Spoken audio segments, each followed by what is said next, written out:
प्रदेश विशेषमा आज हामीसँग हुनेछन् प्रदेश 5 मा कोरोना विशेष अस्पतालमा बिरामी राख्ने ठाउँ नै भएन, लक्षण नदेखिएकालाई अस्पताल बाहिरै आइसोलेसन। कर्णाली प्रदेशमा भारतबाट आएकाहरू थेगी नसक्नु, व्यवस्थापन नै कठिन भएपछि सेना परिचालनको तयारी।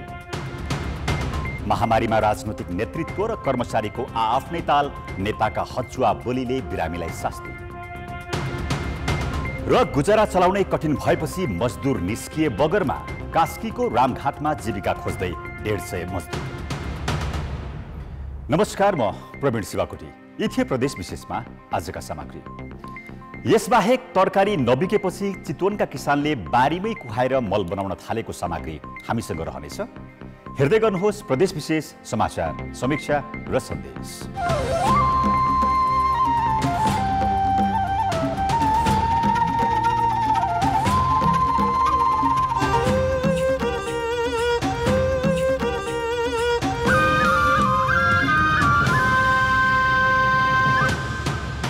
प्रदेश विशेष presented by Asian paints. Sudurpashchim प्रदेश सरकारले आगामी आर्थिक वर्ष 2077-78 का लागि वार्षिक नीति तथा कार्यक्रम आज प्रदेश सभामा प्रस्तुत गरेको छ। प्रदेश सरकारको नीति तथा कार्यक्रममा स्वास्थ्य, कृषि, रोजगार र उद्योगलाई विशेष प्राथमिकतामा राखिएको छ। कोरोना भाइरसले पारेको असरलाई थेग्ने गरी बजेटको प्राथमिकता निर्धारण गरिएको छ। आर्थिक वृद्धि दर बढाउन कृषिमा लगानी बढाइने उल्लेख गरिएको छ। नीति तथा कार्यक्रममा विकास निर्माणका पुराना योजनालाई पनि निरन्तरता दिएको छ। लेपुलेक, लिम्पियाधुरा र कालापानी क्षेत्रमा रहेको दार्चुलाको ब्यास गाउँपालिकाको विकासलाई विशेष प्राथमिकतामा राखेर त्यस क्षेत्रका जनताको जीवनस्तर उकास्न विशेष कार्यक्रम ल्याइने नीति तथा कार्यक्रममा उल्लेख गरिएको छ। प्रतिपक्षीका सांसदले प्रदेशसभामा पेश गरेको सरकारको नीति तथा कार्यक्रममा नयाँ विषय नरहेको र पुरानै ढर्रामा आएको प्रतिक्रिया दिएका छन्। प्रदेश 5 मा कोरोना संक्रमित बिरामी थपिएछन्। कोरोना विशेष अस्पतालमा नयाँ संक्रमित राख्ने ठाउँ नै नभएपछि अहिले संक्रमितलाई अवस्था र लक्षणका आधारमा भर्ना गर्न थालिएको छ, जसमा कोरोना भाइरसका लक्षण देखिएका तथा बिरामी परेकालाई कोरोना विशेष अस्पताल र अन्य संक्रमितलाई सामान्य आइसोलेसन सेन्टरमा राख्न थालिएको हो। बुटबलमा रहेको एन्फा एकाडेमीको यो भवनलाई कोरोना आइसोलेसन सेन्टर बनाइएको छ, जसमा कोरोना संक्रमण देखिएका 18 जना छन्। कोरोना संक्रमण देखिए पनि उनीहरूमा कुनै लक्षण देखिएको छैन। सामान्य व्यक्ति सरह उनीहरूले दिनचर्या गरिरहेका छन्। चिकित्सकहरूको सामान्य निगरानीमा उनीहरू निको हुने प्रयत्नमा छन्। सबै एकदम फिट हुनुहुन्छ, बिहान एक्सर्साइज गर्नुहुन्छ, साँझले यस्तो गाना बजाइदियो भने नाच्नुहुन्छ है। सब एकदम नर्मल हुनुहुन्छ, केही लक्षण देखिएको छैन। खाना पनि राम्रोसँग खाइराख्नु भयो, 4 पहर हुन्छ, बिहान साँझ खाना भइहाल्यो, अनि बिहान र अनि दिउँसो चाहिँ नास्ता खाना। प्रदेश 5 मा 18 वटा आइसोलेसन सेन्टर छन्। जिल्लागत रूपमा रूपन्देहीमा 1, कपिलवस्तुमा 7, गुल्मीमा 2, बाँकेमा 7 र अर्घाखाँचीमा 2 वटा त्यस्ता सेन्टर छन्, जसमा कोरोना संक्रमण पुष्टि भएका तर कोरोना लक्षण र अन्य कुनै रोग नभएका संक्रमितहरू राखिएको छ। प्रदेशमा रहेका 4 वटा कोरोना विशेष अस्पताल भरिएपछि बिरामी थेग्न हम्मे छ। यसलाई सामान्यकरण गर्न प्रदेश सरकारले संक्रमण पुष्टि भए पनि अन्य रोग नभएकालाई आइसोलेसन सेन्टरमा व्यवस्थापन थालेको हो। आइसोलेसन सेन्टरलाई हामीले चाहिँ लक्षण नदेखिएका बिरामी राख्ने ठाउँका रूपमा आइसोलेसन केन्द्रलाई प्रयोग गर्दैछौँ। कोभिड हस्पिटललाई हामी चाहिँ लक्षण देखिएका बिरामीको उपचार गर्न केन्द्रका रूपमा राख्ने कुरा गरेका छौँ। हामी चाहिँ करिब 1500 आइसोलेसन सेन्टर बनाउँदैछौँ भनौँ अहिले तत्कालका लागि। 1500 हुँदाखेरि चाहिँ मोटामोटी रूपमा चाहिँ प्रदेश 5 को आवश्यकतालाई पुरा गर्न सकिन्छ भन्ने खालको सोच छ। र यतातिर चाहिँ अब लक्षण देखिएका बिरामीको उपचारका लागि अहिले हाम्रो जुन 250 क्षमता छ त्यसलाई बढाएर 400 पुर्याउने खालको योजनामा छौँ। उसो त कोरोना भाइरसको औषधि छैन। अस्पतालमै संक्रमित ल्याए पनि उनीहरूलाई चिकित्सकले गर्ने निगरानी र परामर्श मात्र हो, जहाँ स्वस्थ जीवनशैली सिकाउने, पोषणयुक्त खाना खुवाउने र अन्य रोगको उपचार हुन्छ। यसर्थ अस्पताल वा आइसोलेसन सेन्टरमा आउन समस्या भएका संक्रमितहरू घरमै सुरक्षित तरिकाले बसे पनि कोरोना संक्रमणलाई हटाउन सकिने चिकित्सकहरूको सुझाव छ। अस्पताल आउन सक्नु भएन या अहिलेको हामीले जुन प्रब्लम समस्या फेस गरिराखेको छौँ, यो बेड उपलब्ध नहुने समस्या हस्पिटलहरूमा, त्यस्तो बेलामा चाहिँ घरमा नै बसेर सेल्फ आइसोलेसनमै बस्न पनि सकिन्छ। सेल्फ आइसोलेसन भन्नाले एउटा छुट्टै कोठामा अरू परिवारको अरू सदस्यहरूसँग घुलमिल नगर्ने र बाहिरी मान्छेहरूलाई पनि कसैसँग घुलमिल नगर्ने गरेर कोठामा आफ्नो एउटा छोटा रुममा पनि बस्न सकिन्छ। भारतमा रोजगारीमा गएका नागरिक बढ्दै जाँदा प्रदेश 5 मा कोरोना भाइरसको संक्रमण चुलिएको छ। यहाँका क्वारेन्टाइनमा करिब 35,000 व्यक्ति कोरोना संक्रमणको आशंकामा स्वास्थ्य परीक्षणको पर्खाइमा छन्। यस्तो महामारीको बेलामा संक्रमण देखिने व्यक्तिको व्यवस्थापनमा समस्या हुनु स्वाभाविक हो। यसर्थ संक्रमणलाई त्रासका रूपमा लिनुभन्दा सुरक्षित र स्वस्थ जीवनशैली अपनाएर घर, आइसोलेसन सेन्टर वा अस्पताल जहाँ हुन्छ कोरोना भाइरसलाई जित्ने र अरूलाई सर्न नदिने प्रयत्न गर्नुपर्ने देखिन्छ। कान्तिपुर समाचारका लागि क्यामेरामा स्वस्तिक श्रेष्ठका साथ अमृता अनमोल, बुटबल, रूपन्देही। कर्णाली प्रदेशको सिमानाका बबईबाट भारतदेखि आएका नागरिक हुल छिर्न थालेपछि उनीहरूलाई राख्ने क्वारेन्टाइन समेतको व्यवस्थापन हुन सकिरहेको छैन। यसरी भित्रिएका नागरिकलाई अहिले प्रदेशको राजधानी वीरेन्द्रनगरमा छरपष्ट गरिएको छ भने उचित व्यवस्थापन गर्न नसक्ने भएपछि प्रदेश सरकारले सेना परिचालनको तयारी गरेको छ। पछिल्लो समय कर्णाली प्रदेशमा भारतबाट आउने नागरिक ठेगी नसक्ने लहरको लाग्न थालेपछि उचित व्यवस्थापन गर्न कर्णाली प्रदेश सरकारले सेना परिचालन गर्न सङ्घीय सरकारसँग सहमति मागेको छ। अहिले सिमानाका बबईबाट मात्रै दैनिक 1500 देखि 2000 को दरले प्रदेशमा भित्रिएको प्रहरीको तथ्याङ्क छ। 80,000 कर्णालीवासी भारतमा रहेको र अहिले लकडाउनकै अवधिमा झन्डै 50,000 को हाराहारीमा कर्णाली आउने प्रदेश सरकारको आङ्कलन छ। भारतबाट आएर क्वारेन्टिनमा बसेकाहरूको समेत स्वास्थ्य परीक्षण भएको छैन। सुत्ने चाहिँ अब एउटा कोठा मात्रै थियो, हामीले चाहिँ अर्को कोठा नि बेन्चेस मिलाएर 2टा कोठा लगेको। एकजनामा 6 जना सुत्नुहुन्छ, एकजनामा 4 जना सुत्नुहुन्छ। टोयलेट सबैले एउटै युज गरिरहेको छ। अनि त्यसमा भएको अब भित्र भएको सामानहरू सबैले एउटैले युज गर्दाखेरि अब भएको कोरोना दवा हाम्रो हातसम्म चाहिँ सङ्क्रमित भएर आउने भयो। अनि त्यसपछि टोयलेटबाट बाहिर आइसकेपछि हामीलाई अब साबुन पानीले हात धुनलाई चाहिँ अब पानीको व्यवस्था कुनै पनि छैन। अब पाइपबाट डाइरेक्ट नआए पनि अब हामीलाई चाहिँ यहाँनिर चाहिँ अब एउटा ड्रममा चाहिँ राखेर त्यसमा नल जोडेर चाहिँ हामीलाई त्यहाँ साबुन र पानी चाहिँ हात धुने व्यवस्था चाहिँ हुनुपर्ने। प्रदेशमा अहिलेसम्म स्थानीय र प्रदेश सरकारले निर्माण गरेका क्वारेन्टाइन बेड सङ्ख्या 18,164 मात्रै छ भने 17,331 जना अहिले क्वारेन्टाइनमा बसिरहेका छन्। भारतबाट भित्रिएकाको सीमा नाकाबाट उद्धार गरी व्यवस्थापन गर्न नेपाल प्रहरी र सशस्त्र प्रहरीले मात्रै धान्न नसक्ने भएपछि कोरोना भाइरस रोकथाम तथा नियन्त्रण कार्य प्रभावित हुने भन्दै प्रदेश सरकारले सेना परिचालनको तयारी गरेको हो। घरका मान्छे ल्याएर पनि सँगै खाने बस्ने गरिदिने, कतिपय ठाउँ त देउडा पनि खेल्यो भन्ने पनि सुनियो, त्यस्तो पनि गरिदिने भन्ने रिपोर्ट आइसकेपछि यो चाहिँ व्यवस्थित भएन। क्वारेन्टाइन भनेको त्यो गर्ने चिज होइन। कमसेकम 14 दिन चाहिँ बिल्कुल क्वारेन्टाइनमा बसेर आफ्नो गाउँ, आफ्नो समाज, आफ्नो परिवार जोगाउनको निम्ति उहाँलाई राखिया हो।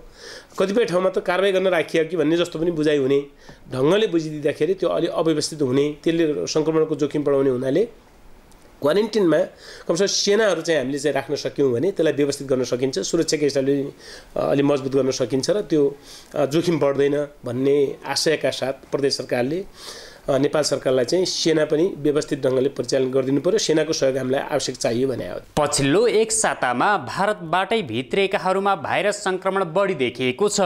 उनीहरूका लागि क्वारेन्टाइनमा सुरक्षित व्यवस्थापन र स्वास्थ्य परीक्षण हुन नसक्ने हो भने निकट भविष्यमै कर्णालीको अवस्था भयावह हुने देखिन्छ। भौगोलिक विकट र स्वास्थ्य पूर्वाधार कमजोर रहेको कर्णालीमा कोरोना भाइरसको सङ्क्रमण पहिलो चरणमै रोक्न नसके दोस्रो र तेस्रो चरणमा नियन्त्रण गर्न कठिन हुनेछ। कान्तिपुर समाचारका लागि क्यामेरामा नवीन शाहीका साथ रुकुम पश्चिम सहकर्मी महेश केसी, कमल पन्त र पूर्णबहादुर खड्का, सुर्खेत। प्रदेश विशेष presented by Asian paints.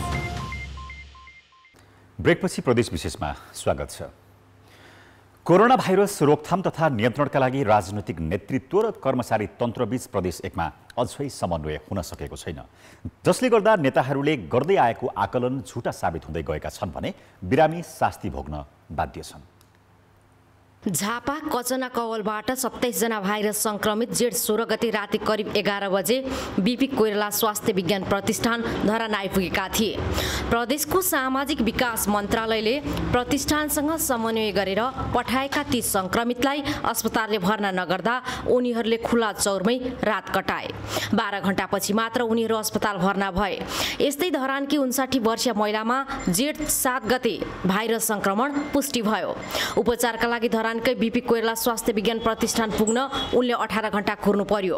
1 number प्रदेश सभाका सभामुख प्रदीप कुमार भण्डारीले पहल गरेपछि मात्र ती महिला 18 घण्टापछि अस्पताल भर्ना भइन्।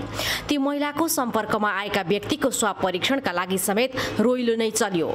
सामाजिक विकास मन्त्रालयले धरान उपमहानगरपालिकालाई र उपमहानगरले मन्त्रालयसँग स्वाब परीक्षण गराउन चलेको जुवारी सभामुख भण्डारीको पहलमा मन्त्रालयले समाधान गर्यो। धरानमा राति 12 घण्टा बस्नु परेको मात्रै होइन सभामुख महोदय, धरान 13 मा एकजना महिलालाई कोरोनाको संक्रमित देखियो, कोरोना पोजिटिभ देखियो अनि त्यहाँ एम्बुलेन्स चाहियो।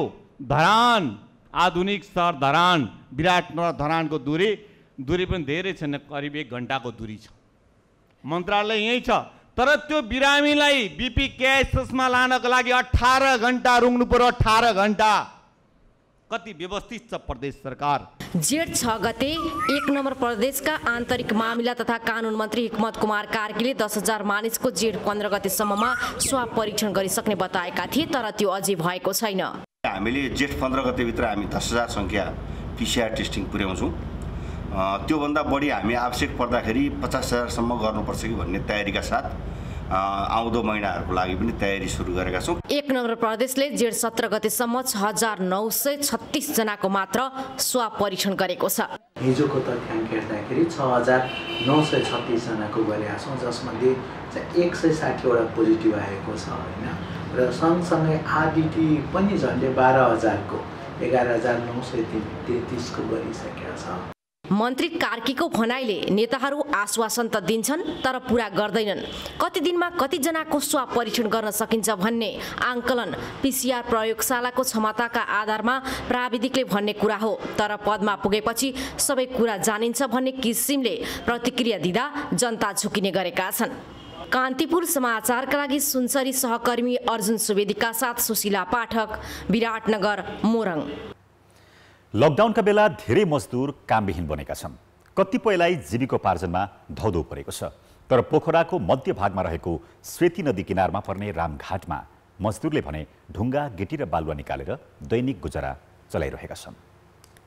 लकडाउन नभएको भए यो रामघाटमा ढुङ्गा, गिटी र बालुवा निकाल्ने सयौं मजदुरको भिड हुन्थ्यो। लकडाउनका कारण मजदुरको चुलोमा आगो बल्न छाडेपछि झन्डै 150 जना मजदुर आफ्नो जीविकोपार्जनका लागि रामघाटकै बगरमा सङ्घर्ष गरिरहेका छन्।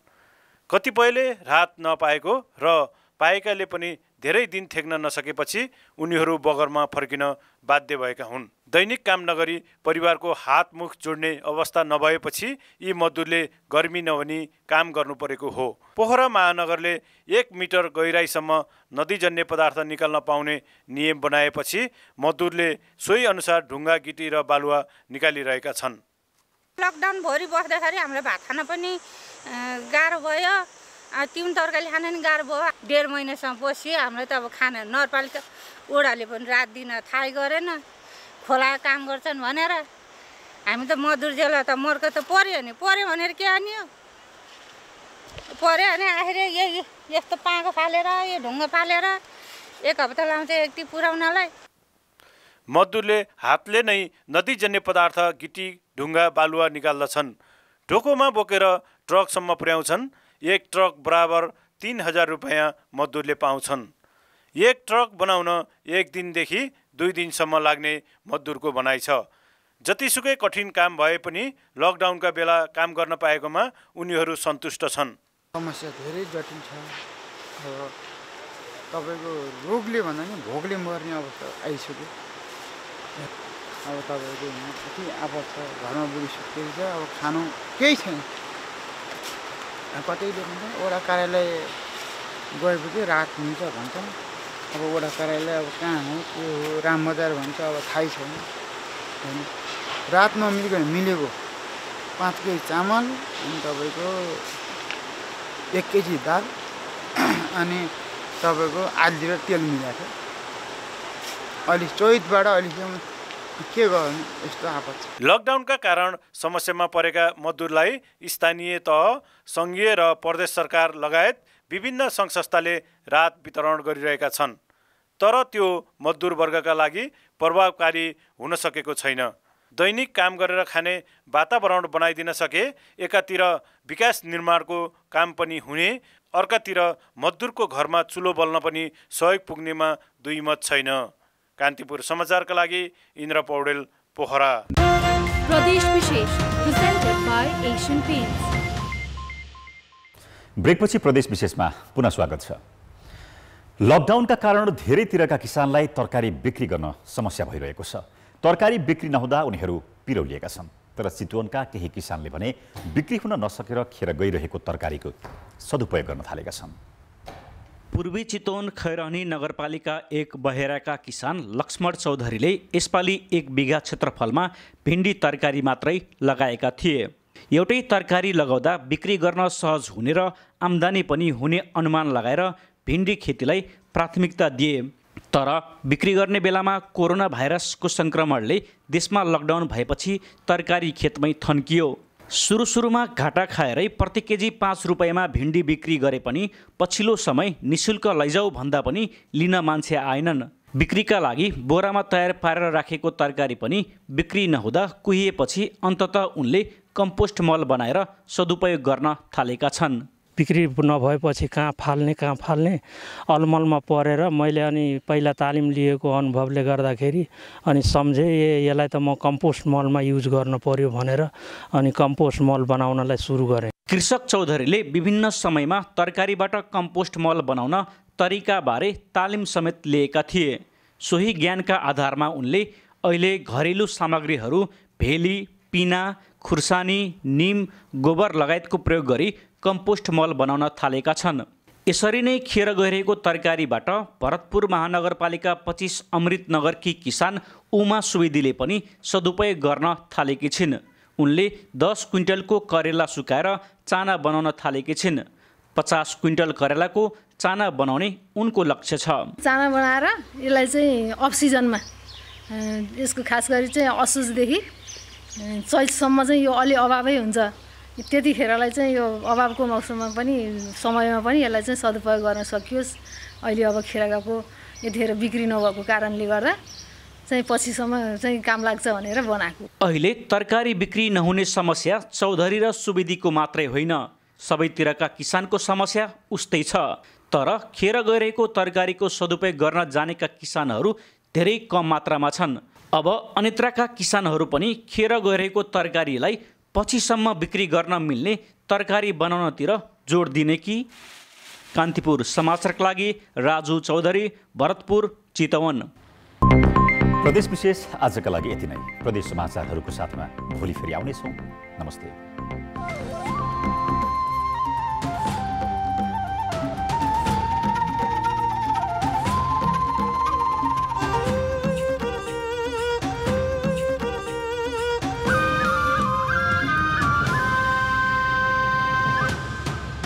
प्रदेश विशेष